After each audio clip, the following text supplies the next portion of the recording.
जब जब हिंदी सिनेमा में भव्यता की बात होगी, जब जब हिंदी सिनेमा के इतिहास को बदलने की बात होगी, जब जब ऐसी फिल्मों की बात होगी जिसने हिंदी सिनेमा को नई पहचान दी, न सिर्फ हिंदुस्तान में बल्कि पूरी दुनिया में, तब तब एक फिल्म का नाम जरूर लिया जाता रहेगा जो सिर्फ एक फिल्म नहीं बल्कि हिंदी सिनेमा के लिए प्रेरणा है, हिंदी सिनेमा की रूह है, जिसे बनाया तो के आसिफ ने, लेकिन दिलीप कुमार, पृथ्वीराज कपूर और मधुबाला जैसे दिग्गजों ने अपने किरदार से उसमें जान डाल दी और उस फिल्म का नाम है मुगले आजम।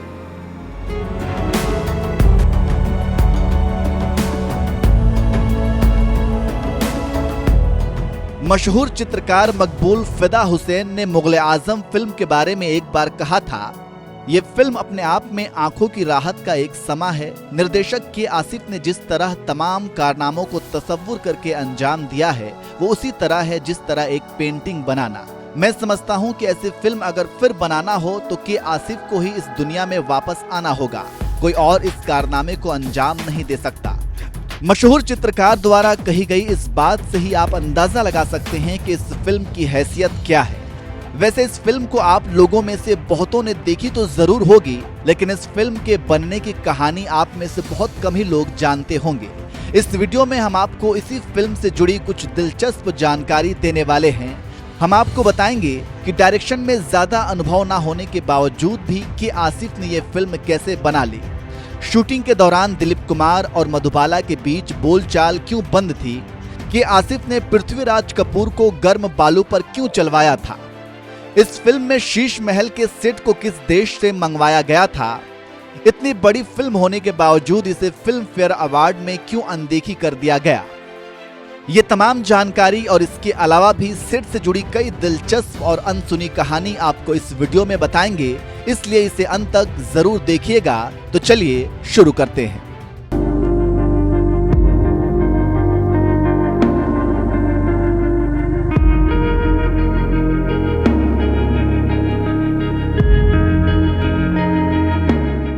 मुगले आजम फिल्म बनने के पहले से ही कई घटनाएं और किस्से कहानियां मशहूर हैं। के आसिफ जब इस फिल्म को फ्लोर पर लाने वाले थे और इसके लिए अपनी टीम बनानी शुरू की थी, तब का एक वाकया बड़ा ही मशहूर है। के आसिफ एक बार संगीतकार नौशाद के घर पहुंचे थे। नौशाद उन दिनों उड़न खटोला फिल्म का संगीत लिखने में व्यस्त थे।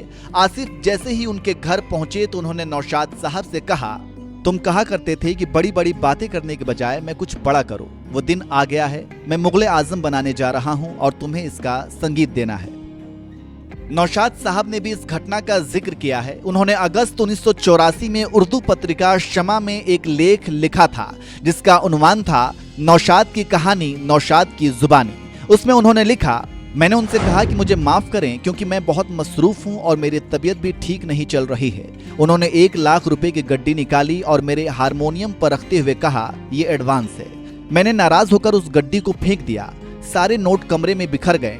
आसिफ मुस्कुराते रहे। इस बीच नौकर चाय की ट्रे लेकर कमरे में घुसा। जब उसने कमरे का नजारा देखा तो ट्रे वहीं रखकर मेरी बीवी को बताने दौड़ा कि कमरे में चारों तरफ नोट फैले पड़े हैं। जब मेरी बीवी ऊपर आई तो उसने देखा कि नौकर की बताई बात सही थी। आसिफ साहब मुस्कुराते हुए चाय की चुस्कियां ले रहे थे।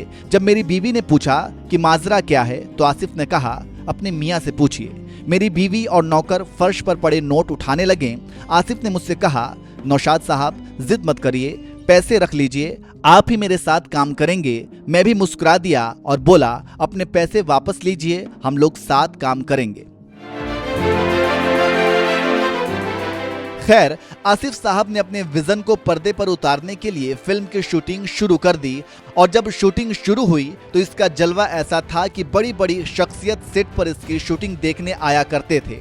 इन शख्सियतों में चीन के तत्कालीन प्रधानमंत्री चाओ एन लाई, उर्दू के मशहूर शायर फैज अहमद फैज और पाकिस्तान के तत्कालीन प्रधानमंत्री जुल्फिकार अली भुट्टो भी शामिल थे।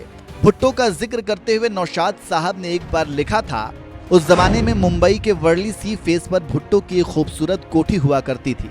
वर्ष 1954 से 1958 के बीच भुट्टो अक्सर इस कोठी में रहा करते थे, जबकि उनका पूरा परिवार पाकिस्तान चला गया था। जब मधुबाला पर मोहे पनघट पे छेड़ गयो नंदलाल, फिल्मा रहे थे तो भुट्टो वहां मौजूद रहते थे। वो मधुबाला से शादी करना चाहते थे। उन्होंने एक लंच के दौरान इसका इजहार भी मधुबाला से कर दिया था, लेकिन इसके जवाब में उन्हें सिर्फ मधुबाला का एक कहकहा भर ही नसीब हुआ। इसी तरह से एक और कहानी मशहूर है जब दिलीप कुमार और मधुबाला के बीच बोलचाल ही बंद हो गई थी।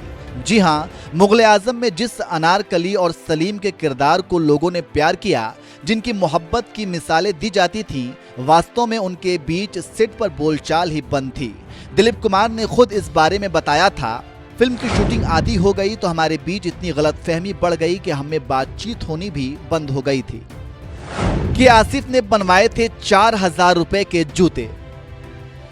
कहा जाता है कि आसिफ ने पृथ्वीराज कपूर के लिए एक खास तरह के जूते बनवाए थे जिसकी कीमत उस जमाने में 4000 रुपए थी। जब इसके बारे में कैमरामैन को पता चली तो उसने कहा कि आसिफ साहब, जूते तो स्क्रीन पर दिखेंगे नहीं, फिर इतने महंगे जूते की क्या जरूरत थी। तब के आसिफ ने जवाब दिया था, ये मत भूलो कि मेरे अकबर को जूतों की कीमत मालूम है और जब वो ऐसे आलिशान जूते पहनकर चलेगा तो उसकी चाल में सचमुच एक मुगल शहंशाह वाली शान होगी। बेल्जियम से मंगवाया था शीश महल। इस फिल्म में जो आप शीश महल देखते हैं, इसके पीछे भी एक कहानी है।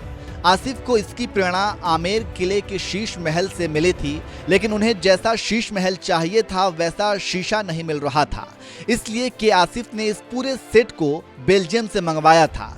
इस शीश महल के सेट को बनाने में ही करीब 2 साल लग गए थे। इस फिल्म का ओवर बजट इतना ज्यादा हो गया था कि फाइनेंसर शाहपुर जी ने लगभग तय कर लिया था कि इसका डायरेक्शन के आसिफ से छीनकर सोहराब मोदी को दे देंगे। मुगले आजम उस जमाने में करीब 1.5 करोड़ रुपए में बनी थी। एक बार की बात है, सोहराब मोदी मुगले आजम के सेट पर पहुंचे, पूरे सेट का मुआयना किया और फिर के आसिफ से पूछा, आप प्यार किया तो डरना क्या गाना कितने दिनों में शूट कर लेंगे। इस पर के आसिफ ने जवाब दिया, करीब 30 दिन। इस पर सोहराब मोदी ने कहा, इसे तो 6 दिनों में शूट किया जा सकता है। इसके बाद आसिफ ने तपाक से जवाब दिया, हाँ, अगर आप बगल में रह रहे बी ग्रेड फिल्में बनाने वालों को बुलवा भेजें तो ये गाना सिर्फ 2 दिनों में शूट कर देंगे। खैर, इस बहस के बाद शाहपुर जी ने लगभग तय कर लिया था कि अब इस फिल्म से के आसिफ को हटा देंगे, लेकिन ऐसे समय में मधुबाला और दिलीप कुमार के आसिफ के साथ खड़े रहे और मधुबाला ने कह दिया कि अगर के आसिफ से डायरेक्शन छीना जाता है तो वो इस फिल्म में काम नहीं करेंगी। खैर, के आसिफ ने ही फिल्म को पूरी की। पृथ्वीराज कपूर को गर्म बालू पर चलवाया। गर्म बालू पर चलवाना ये भी फिल्म के सेट से जुड़ा एक दिलचस्प किस्सा है कि आसिफ ने ऐसा इसलिए किया था ताकि शॉट बिल्कुल रियल लगे। ये सीन था जब पृथ्वीराज कपूर सलीम चिश्ती के मजार पर जाते हैं तो तपती धूप होती है और बालू भी गर्म होता है। कि आसिफ ने पृथ्वीराज कपूर को कहा था कि अगर गर्म बालू पर चलना बर्दाश्त के बाहर हो जाए तो आप इशारा कर देना, मैं वहीं शूट रोक दूंगा। लेकिन जब कैमरामैन ने इस सीन के लिए कैमरा रोल किया और के आसिफ ने एक्शन बोला तो पृथ्वीराज कपूर भी गर्म बालू पर तब तक चलते रहे जब तक कि के आसिफ ने कट नहीं बोल दिया। वैसे आपको एक और बात बता दें कि के आसिफ ने पृथ्वीराज कपूर को नैतिक सपोर्ट करने और उनकी हौसला अफजाई के लिए पूरा सीन शूट होने तक खुद भी नंगे पांव थे और जैसे ही ये सीन शूट हुआ तो के आसिफ ने पृथ्वीराज कपूर को गले लगा लिया। फिल्म में तानसेन को गाते दिखाना चाहते थे के आसिफ को ऐसे ही अपने काम को लेकर एक पागल डायरेक्टर नहीं कहा गया। दरअसल एक दिन आसिफ के मन में विचार आया कि वो स्क्रीन पर तानसेन को गाते दिखाएंगे। उन्होंने नौशाद साहब से इसका जिक्र किया तो नौशाद साहब ने कहा, इसे बड़े गुलाम अली से गवाया जा सकता है, लेकिन वो इसके लिए कभी तैयार नहीं होंगे। इस पर के आसिफ ने जवाब दिया, वो आप मुझ पर छोड़ दीजिए। उसके बाद के आसिफ बड़े गुलाम अली साहब के पास पहुंच गए और उन्होंने फिल्म में गाने की फरमाइश कर दी, लेकिन वही हुआ जिसका पहले से अंदेशा था। गुलाम अली साहब ने गाने से साफ इनकार कर दिया, लेकिन आसिफ अपनी जिद पर अड़े रहे और कह दिया कि गीत तो आप ही गाएंगे। इस पर उस्ताद गुलाम अली साहब को गुस्सा आ गया और उन्होंने नौशाद से पूछा, ये पागल है क्या? इस पर नौशाद साहब ने जवाब दिया, बिल्कुल सही फरमाया हुजूर, एकदम पागल है, मानेगा नहीं। उस्ताद जी फिर मुस्कुराए और कहा, मुझे भी पागलों का इलाज करना खूब आता है, गाने के इतने पैसे मांगूंगा कि सारा पागलपन ठीक हो जाएगा। गुलाम अली साहब ने कहा, ठीक है गाऊंगा, लेकिन लूंगा पूरे 25,000 रुपए। ये सुनने के बाद कि आसिफ ने भी फिल्मी अंदाज में चुटकी बजाकर सिगरेट से राख झाड़ी, जेब में हाथ डालें और नोट की एक गड्डी निकालकर उस्ताद जी के सामने रख दिया। उसके बाद उस्ताद जी ने भी 2 गीत गाए। रिलीज से 3 दिन पहले ही टिकट के लिए लग गई लंबी लाइन। जैसा कि हमने ऊपर ही बताया कि इस फिल्म का क्रेज ये था कि जब इसकी शूटिंग चल रही थी तब भी कई लोग इसकी शूटिंग देखने आया करते थे। वहीं मुगले आजम फिल्म बनकर जब तैयार हुई तो लोग पागल हो गए। मूसलाधार बारिश हो रही थी, लेकिन इसके बावजूद बुकिंग खुलने के 3 दिन पहले से ही टिकट के लिए लोगों की लंबी कतारें लगनी शुरू हो गई। 4 अगस्त 1960 को जब मुगले आजम का प्रीमियर हुआ तो फिल्म के प्रिंट को हाथी पर लादकर थिएटर पहुंचाया गया। भीड़ इतनी ज्यादा थी कि महाराष्ट्र के तत्कालीन मुख्यमंत्री यशवंतराव चौहान को हॉल तक पहुंचने में 1 घंटे से भी ज्यादा का समय लग गया था। 75 पैसे और 2 रुपए में मिलने वाले टिकट ब्लैक में 100 रुपए और 200 रुपए में बिके। इससे आप अंदाजा लगा सकते हैं कि मुगले आजम को लेकर लोगों में क्या क्रेज था। लेकिन अफसोस की बात यह थी कि पूरे देश में तहलका मचा देने वाली फिल्म को फिल्म फेयर ने मात्र 3 पुरस्कारों के लिए ही चुना। फिल्म फेयर ने इस फिल्म में पृथ्वीराज कपूर और दिलीप कुमार के अभिनय को भी अनदेखा कर दिया। मुगले आजम को कुल 3 पुरस्कार मिले। पहला बेस्ट फिल्म पुरस्कार, दूसरा बेस्ट सिनेमेटोग्राफी पुरस्कार और तीसरा बेस्ट डायलॉग पुरस्कार। फिल्म फेयर द्वारा जिस तरह से मुगले आजम फिल्म की अनदेखी की गई, इसके लिए फिल्म फेयर की आलोचना भी खूब हुई थी। खैर जो भी हो, लेकिन एक बात तो तय है कि मुगले आजम जैसी फिल्म जिसने हिंदी सिनेमा में इतिहास रच दिया, जिससे बहुतों ने फिल्म मेकिंग की प्रेरणा ली, ऐसी फिल्म को कोई पागल डायरेक्टर ही बना सकता था और वो पागल डायरेक्टर थे के आसिफ। कैसी लगी आपको ये स्टोरी, कमेंट करके जरूर बताएं और बॉलीवुड से जुड़ी ऐसे ही दिलचस्प खबरों के लिए हमारे चैनल को सब्सक्राइब जरूर करें।